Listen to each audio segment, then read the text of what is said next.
Here on the front line, war could break out again at any moment between Azerbaijan and Armenia. Tensions remain high on the 26th anniversary of the Khojaly Massacre, where Armenian soldiers killed hundreds of Azerbaijani civilians. They should withdraw their troops from the front line and restore the independence and territorial integrity of Azerbaijan.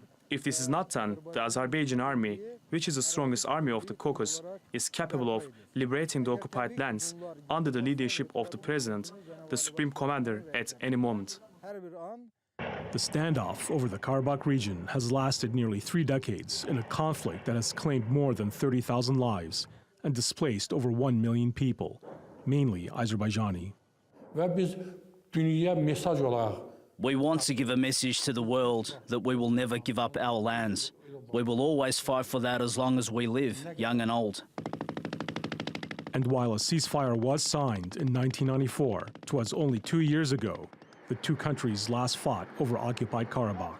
During 4 days of heavy fighting in April 2016, Azerbaijan managed to wrestle some of its territory back and capture several strategic positions from the Armenian military. Hundreds were killed before both sides agreed to silence their guns. Here in Talysh, about 2 years ago, after fierce fighting with the Armenians, the line of contact between Azerbaijan and Armenia here in no man's land remains quiet for today, but just 2 years ago, heavy fighting took place where Azerbaijan was able to successfully capture strategic areas overlooking the Armenian military that's just about 70 meters away from where we are right now. Despite 4 United Nations Security Council resolutions demanding that Armenia withdraw, the occupation continues. We have not seen any positive steps from the opposite side. We're still continuing our work because we don't want to have another war.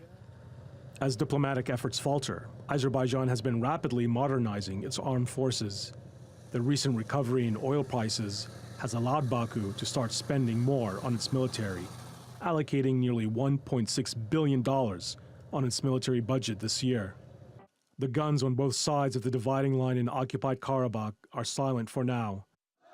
But that could all change as officials in Yerevan and Baku remain deadlocked. Ubey Shabander, Azerbaijan, TRT World.